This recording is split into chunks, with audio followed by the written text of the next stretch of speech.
Hey everyone, and thanks for joining me for another cooking demo. I'm Samantha, a registered dietitian and the wellness coordinator for Atlas. This week's wellness theme is emotional eating, which is a very relevant topic for a lot of us right now. I know there's a lot of stress and we're at home a lot more than normal lately, and that can lead a lot of us to rely on food as a way to cope with our boredom or stress or whatever else might be going on in your life. And so in light of that, today's goal is to teach you 3 mini recipes for healthier desserts. First up, we have chocolate peanut butter banana bites, or as I like to call them, little banana sandwiches. First, you'll need a banana sliced. You'll need 2 tablespoons of peanut butter. Aim for one that is more natural and doesn't have hydrogenated oils or a bunch of added sugar or salt. And some chocolate. Any chocolate will work, whether it's dark, milk, chips, bars, just whatever you've got on hand. You'll also need a container that has parchment paper in it and that will fit in your freezer. First, spread out the banana slices on the parchment paper. Next, we will put a little bit of peanut butter on each one.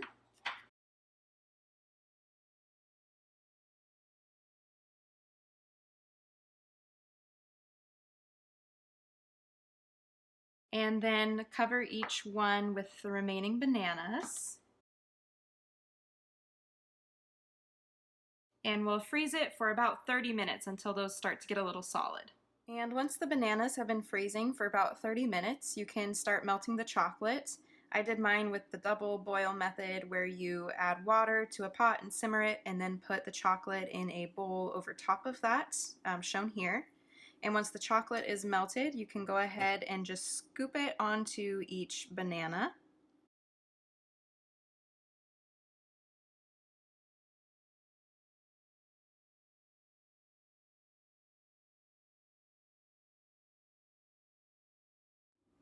And here's our final product. Just make sure you thaw it before you eat it so you don't hurt your teeth.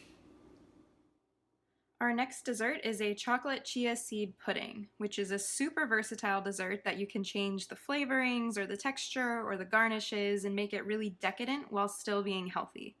So you'll need a 1/4 cup of chia seeds, and ideally ones that haven't been sitting in your pantry for years because those don't gel as well. You'll need 2 tablespoons of maple syrup, 2 tablespoons of unsweetened cocoa powder, 1 teaspoon of vanilla extract, and 1 cup of milk or milk alternative. So first, we'll add them all to a bowl and mix them all together.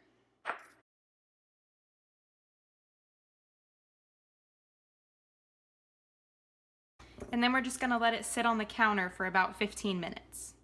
And this is what it should look like after it's been sitting for about 15 minutes, and you can see the chia seeds are starting to gel. So we're going to go ahead and give it a mix, and then we will cover it and put it in the fridge for at least 4 hours, ideally overnight if you can. And this is what it should look like after it's been done chilling. So go ahead and just give it a final stir. Make sure it's nice and thick like a pudding texture, and then we can dish up and enjoy. If you want, you can garnish it with some fresh berries or some coconut whipped cream or coconut shavings, chocolate shavings, whatever you want to just make it extra decadent. And our final mini recipe is for you fruit lovers out there. It is a homemade fruit sorbet. So for this, you'll need your choice of fruit. You can do berries or melon or some of the citrus tropical fruits. I'm using pineapple. You could try mango, all great choices. And you can either do that fresh or frozen, but if you use a fresh fruit, you'll need to cut it up into cubes beforehand and then freeze it. You'll also need some cool water and or ice, and a splash of coconut milk if you like that texture and flavor. So we're just gonna dump it all into a blender, or if you have a food processor, that works too.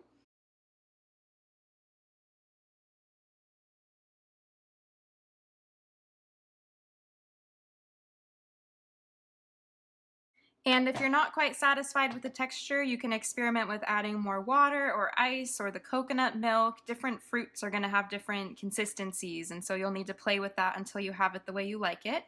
But this looks pretty good, so we'll dish up.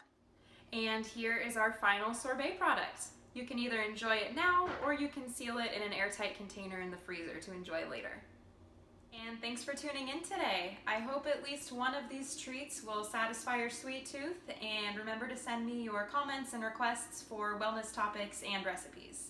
Thank you.